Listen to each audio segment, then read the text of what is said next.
Pro kabaddi season 12 third and fourth match గురించి మనం ఈ వీడియోలో ఫుల్ డీటెయిల్స్ గా మాట్లాడుకుందాం భయ్య. ఎందుకంటే third match Telugu Titans versus UP Yoddha and fourth match U Mumba versus Gujarat Giants. First one and second match ఏ విధంగా అయితే జరిగినాయో same third and fourth match అదే విధంగా జరిగినాయి. ఫస్ట్ మ్యాచ్ తెలుగు టైటన్స్ ఓడిపోయింది, మళ్ళీ డిసప్పాయింట్మెంట్. ఈ మ్యాచ్ గురించి చాలా మాడుకోలే భయ్య, అందరూ చాలా మంచిగా వినండి, క్లారిటీగా అర్థమవుతుంది. అండ్ సెకండ్ మ్యాచ్ గురించి అయితే ప్రతి ఒక్కరు కూడా చూడండి. ఎందుకు చెప్తున్నా అంటే మళ్ళీ మ్యాచ్ టై అయింది, 29 పాయింట్స్ యుముంబాకి గుజరాత్ జైంట్స్ కి. మరి దాంట్లో తర్వాత 5 రేట్స్ ఇస్తారు కదా టై అయిన తర్వాత, మరి ఎవరు గెలిచిన దాని గురించి మనం ఫుల్ డీటెయిల్స్ గా మాట్లాడదాం ఈ వీడియోలో. మరి ఇంకెందుకు ఆలస్యం, లెట్స్ గో.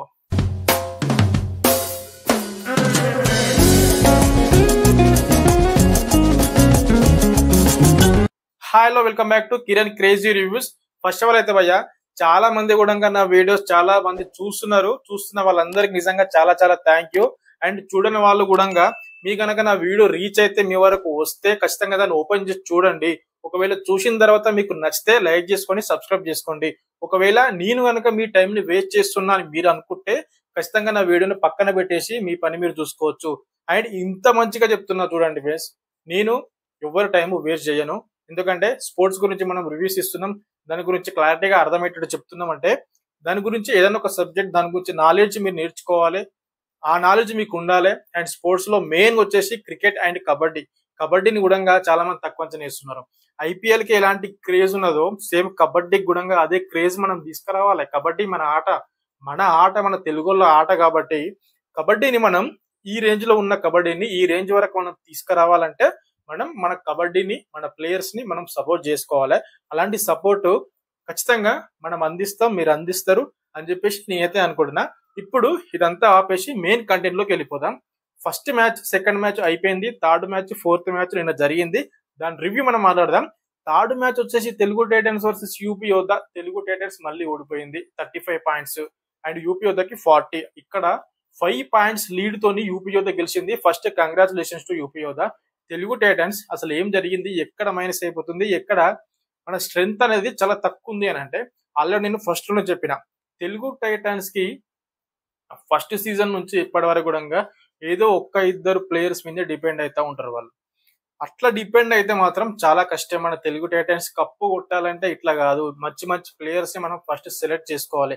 లేకపోతే నువ్వు ప్లేయర్స్ సెలెక్ట్ చేసుకున్న తర్వాత మనం కప్పు కొట్టాలన్న కసి మనలో ఉండాలి, ఆ కసి అందరిలో ఉండాలి. టీం మొత్తం మంచిగా ఆడితేనే మన టీం గెలిచే అవకాశం చాలా ఉంటది. అండ్ నేను ఇక్కడ వాళ్ళు మంచిగా ఆడట్లే అని చెప్పట్లేను, కాకపోతే కొన్ని సీజన్లు మనలో చాలా మంచిగా ఆడినా కొన్నిసార్లు అదృష్టం మన వైపు లేదు. అదృష్టం మన వైపు లేకపోవడం వల్ల కూడా మనం చాలా మ్యాచెస్ ఓడిపోయినాం. అండ్ ఇక్కడ చూసుకోండి, మళ్ళీ సేమ్ విజయ్ మాలిక్ మీద డిపెండ్ అయ్యి ఉంది. లాస్ట్ మ్యాచ్ కూడా విజయ్ మాలిక్ దాంట్లో 14 పాయింట్స్ వేసిండు. అండ్ మిగతా వాళ్ళు చూసుకుంటే అంతేం లేదు. భరత్ 3 పాయింట్స్ మాత్రమే చేసిండు. దాని తర్వాత మ్యాచ్ కూడా ఆడలేడు, వేరే వాళ్ళు వచ్చేసిండు మళ్ళీ రివైవల్ లో. అండ్ మిగతా వాళ్ళు కూడా నితిన్ రావల్ కానీ వీళ్ళు కానీ ఎవరు కూడా వాళ్ళ నుంచి పర్ఫార్మెన్స్ సరిగ్గా రాలేకపోయింది. మనం ఒక్కసారి మ్యాచెస్ సమరీ గురించి అయితే మాట్లాడదాం, ఒకసారి స్కోర్ కార్డు గురించి అయితే మాట్లాడదాం, దాని తర్వాత ఎక్కడ మైనస్ అయింది ఏందనేది మాట్లాడదాం. ఫస్ట్ యూపీ యోధా versus Telugu Titans match summary కనుక మనం చూసుకుంటే రేట్ పాయింట్స్ వచ్చేసి తెలుగు టైటన్స్ కి 23 ఉంటే యూపీ యోధాకి 24 ఉన్నాయి.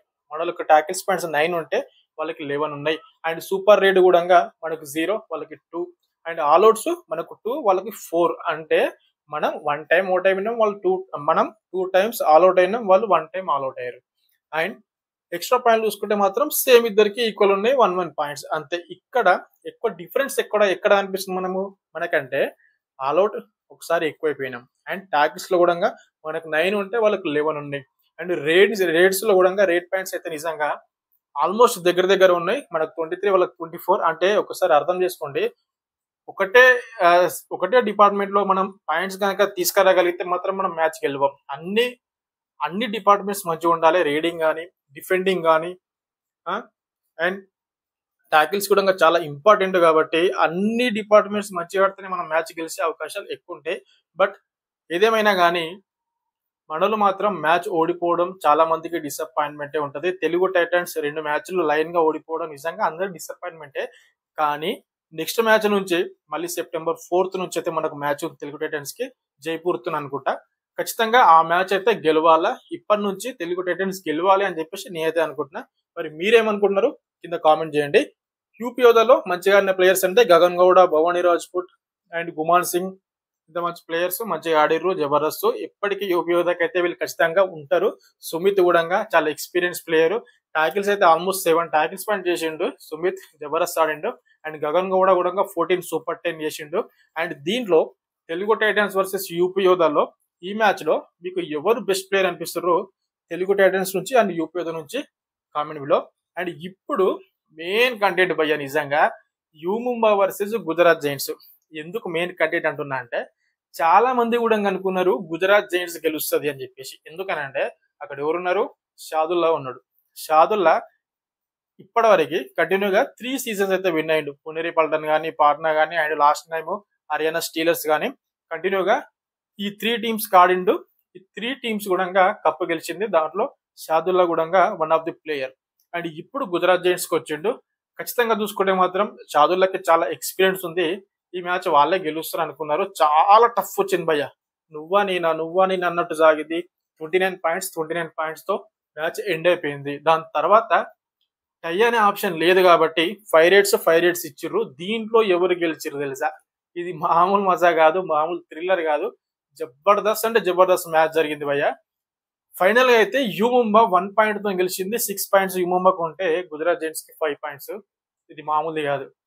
5 పాయింట్స్ ఉన్నప్పుడు, 4 పాయింట్స్ ఉన్నప్పుడు గుజరాత్ జైంట్స్ 5 రేట్స్ ఇచ్చినప్పుడు షాదుల్లా అయితే రీడింగ్కి వెళ్ళిండు. అప్పుడు షాదుల్లాని పట్టుకుండు ఒక పర్సన్. పట్టుకున్నాక కూడా షాదుల్లా మైండ్ గేమ్ ఆడిండు, ఇంకోరన్నా వస్తారేమో వాళ్ళని కూడా టచ్ చేస్తే నేను వెళ్ళిపోతా, పాయింట్స్ ఒక 2-3 పాయింట్స్ తీసుకపోతా అనుకున్నాడు. కానీ అవుట్ అయిపోయింది, పట్టేసారు. అది మాత్రం నాకు జబర్దస్త్ మస్త్ ఫీలింగ్ వచ్చింది భయ్య అక్కడ ఆ సిచ్యువేషన్. మరి మీకు ఇక్కడ ఏ సిచ్యువేషన్ లో మస్తు ఫీలింగ్ వచ్చిందో అది కామెంట్ చేయండి. దీంట్లో ఒక్కసారి మనం మ్యాచ్ సమ్మరీ చూసుకుందాం. యూ ముంబాది గుజరాత్ జైంట్స్ది మ్యాచ్ సమ్మరీ చూసుకొని ఎక్కడెక్కడ ఎవరికి ఎన్ని పాయింట్స్ వచ్చినో దాని గురించి మనం మాట్లాడదాం. యూ ముంబాకి వచ్చేసి 15 రేట్ పాయింట్స్ ఉన్నాయి. అండ్ ఇక్కడ మన గుజరాత్ జైంట్స్ కి వచ్చేసి కూడా 14 రేట్ పాయింట్స్ ఉన్నాయి. అంటే ఇక్కడ యూ ముంబాకే 1 పాయింట్ ఎక్కువ ఉన్నది, ఒకసారి చూడండి. అండ్ టాకిల్స్ పాయింట్స్ కూడా మనం చూసుకుంటే మాత్రం రెండు టీంలకి సేమ్ ఉన్నాయి టాకిల్స్, 12 రెండు టీంలకి. అండ్ ఆల్అౌట్స్ కనుక చూసుకుంటే యూ ముంబా ఒకసారి ఆల్అౌట్ అయింది, గుజరాత్ జైంట్స్ ఒక్కసారి కూడా ఆల్అౌట్ కాలే. గుజరాత్ జైంట్స్ కి ఆల్అౌట్ పాయింట్స్ 2 ఉన్నాయి. అండ్ ఎక్స్ట్రా కనుక చూసుకుంటే ఇద్దరికి సేమ్ ఉన్నాయి, 1 పాయింట్స్. అండ్ ఓవరాల్ గా చూసుకుంటే 29 పాయింట్స్ వీళ్ళకి, 29 పాయింట్స్ వీళ్ళకి. మ్యాచ్ అయితే టై అయిపోయింది. అండ్ దీంట్లో ఎవరు మంచి పర్ఫార్మెన్స్ ఇచ్చారంటే ఒక 2-3 ప్లేయర్స్ చెప్తాను నేను, యూ ముంబా నుంచి అండ్ గుజరాత్ జైంట్స్ నుంచి. గుజరాత్ జైంట్స్ లో వచ్చేసి నిజంగా షాదుల్లా జబర్దస్త్ ఆడిండు, హిమాన్షు కూడా జబర్దస్త్ ఆడిండు. షాదుల్లా నుంచి ఇంకా మంచి పర్ఫార్మెన్స్ రావాలి, ఫస్ట్ మ్యాచ్ కాబట్టి అంత మరి ఎక్కువ ఎఫర్ట్ ఇవ్వలేడా ఏందనేది మనకు తెలియదు. కానీ ఓన్లీ ఒక 3-4 పాయింట్స్ మాత్రమే చేయగలిగిండు షాదుల్లా, అంతే. అండ్ హిమాన్షు అయితే ఒక 7-8 రేట్ పాయింట్స్ అయితే చేసిండు. అండ్ ఇక్కడ నుంచి యూ ముంబా నుంచి కూడా చూసుకుంటే మాత్రం అజిత్ చౌహాన్ జబర్దస్త్ ప్లేయర్, మస్తు ఆడిండు అజిత్ చౌహాన్ కూడా. అండ్ రోహిత్ కూడా 9 రేట్ పాయింట్స్ చేసిండు, అజిత్ చౌహాన్ కూడా 7 రేట్ పాయింట్స్ చేసిండు. వీళ్ళ నుంచి యూ ముంబా నుంచి నిజంగా నాకు ఈసారి ఏందో కొంచెం గట్టిగానే ఆడుతున్నారు. గుజరాత్ జైంట్స్ కి మంచి పోటీ ఇచ్చి గుజరాత్ జైంట్స్ ని ఓడించారు అంటే ఏదో మంచి కొంచెం కసి మీదనే ఆడుతున్నారు. మరి ఇక్కడ మరి స్టార్ ప్లేయర్స్ ఎవరు లేరు యూ ముంబాలో. స్టార్ ప్లేయర్స్ ఎవరు లేకున్నా మంచి అంత టీమ్ ఎఫర్ట్ తోటి మంచిగా ఆడుతారు కాబట్టి యూ ముంబా ఇట్లనే ఆడి మంచి మంచి టీమ్స్ ని కూడా వాళ్ళు ఢీ కొట్టి విన్ అవ్వాలి అని చెప్పేసి నేనైతే అనుకుంటున్నా. మరి మీరేమనుకుంటున్నారు కామెంట్ బిలో. అండ్ ఇప్పుడు ఈ 2 మ్యాచ్ల రివ్యూ అయితే అయిపోయింది. అండ్ ఇవాళ కూడా 2 మ్యాచ్లు ఉన్నాయి సండే రోజు, మామూలు మ్యాచ్లు కాదు అవి కూడా. మళ్ళీ యూ ముంబా మ్యాచ్ ఉంది, యూ ముంబా వర్సెస్ తమిళ్ తలవాస్ ఉంది ఫస్ట్ మ్యాచ్. ఇది మాత్రం మామూలుగా ఉండదు. అండ్ దాని తర్వాత సెకండ్ మ్యాచ్ వచ్చేసి Bengal Warriors versus Haryana Steelers ఉంది. Last time Haryana Steelers cup గెలిచింది, దాంట్లో మొహమ్మద్ షాదుల్లా అయితే ఉన్నాడు. అండ్ ఈ 2 మ్యాచ్లు అయితే ఇవాళ ఉన్నాయి. మరి ఈ 2 మ్యాచ్లలో ఫస్ట్ మ్యాచ్ లో ఎవరు గెలుస్తున్నారు, సెకండ్ మ్యాచ్ లో ఎవరు గెలుస్తున్నారు అది కూడా కామెంట్ చేయండి. నేనేమనుకున్నా sir, first U Mumba Tamil Thalaivas ఉంది కదా, తమిళ్ తలవాస్ అయితే గెలుస్తుంది. ఎందుకంటే మళ్ళీ మన పవన్ శేరావత్ వస్తున్నాడు. పవన్ శేరావత్ అండ్ అర్జున్ దేశ్వాల్, నరేందర్ కండోలా, వీళ్ళు ముగ్గురు మామూలు కాదు, మొత్తం పిచ్చిలే పడేస్తారు ఖచ్చితంగా. నేను అనుకుంటున్నా తమిళ్ తలవాస్ కి విన్ అయ్యే ఛాన్సెస్ ఎక్కువ ఉన్నాయని చెప్పేసి నాకు అనిపిస్తుంది. మరి మీకేమనిపిస్తుంది comment below. And second match కూడా బెంగాల్ వారియర్స్ హర్యానా స్టీలర్స్. నాకు అనిపిస్తుంది ఏంటంటే బెంగాల్ వారియర్స్ కి ఎక్కువ ఛాన్స్ ఉంది అనిపిస్తుంది. నేనేం పెద్ద అది కాదు, నాకు అనిపించింది, నా ఒపీనియన్ మాత్రం మీకు చెప్తున్నా అంతే. మీకేమనిపిస్తుందో కూడా కామెంట్ చేయండి. అండ్ ఈ మ్యాచ్లు అయిపోయినాక నెక్స్ట్ రివ్యూలో కూడా మనం కలుద్దాం. అండ్ ఒక్కటే లాస్ట్ లో చెప్తున్నా, ఈ ప్రో కబడ్డీ సీజన్ అయిపోయేంత వరకు కూడా మన ఛానల్లో ప్రతి ఒక్క అప్డేట్ కూడా వస్తుంది. ఒక గంట అటో ఇటో అవుతుంది, ఒక ముందు కొంచెం ఒక 10 నిమిషాలు ముందు వెనకాల అవుతుంది, కానీ ఖచ్చితంగా ప్రతిరోజు అప్డేట్ అయితే నేను మీకోసం తీసుకొస్తా. అండ్ రీల్స్ రూపంలో కూడా ఇన్స్టాగ్రామ్ లో కూడా ప్రతిరోజు ఒక 1-2 రీల్స్ అయితే వస్తాయి. అక్కడ కూడా మీకు కావాలనుకుంటే నా ఇన్స్టాగ్రామ్ లింక్ కింద డిస్క్రిప్షన్ లో ఇస్తా, వెళ్ళి ఫాలో అయిపోండి. అండ్ యూట్యూబ్ లో కూడా ప్రతిరోజు రివ్యూ వీడియో మన తెలుగులో మనకు అందరికీ అర్థమయ్యే భాషలో ఖచ్చితంగా మీ ముందుకు తీసుకొస్తున్నా. కాబట్టి మీకు గనక స్పోర్ట్స్ గురించి ఏమైనా నాలెడ్జ్ కావాలనుకుంటే సబ్స్క్రైబ్ చేసుకొని పెట్టుకోండి, ఇంకా అంతే. అండ్ కబడ్డీ గురించి అండ్ క్రికెట్ గురించి కూడా సెప్టెంబర్ 9 నుంచి ఆసియా కప్ స్టార్ట్ కాబోతుంది. దాని గురించి కూడా ప్రతి ఒక్కటి భయ్యా, ఏం లేదు, సింపుల్. కబడ్డీ క్రికెట్ గురించి ఏం అప్డేట్స్ ఉన్నా మీకు కావాలి అనుకుంటే సబ్స్క్రైబ్ చేసుకొని పెట్టుకోండి, ఓకేనా. నెక్స్ట్ వీడియోలో మళ్ళీ మనం కలుద్దాం. అప్పటి వరకు థ్యాంక్ యూ.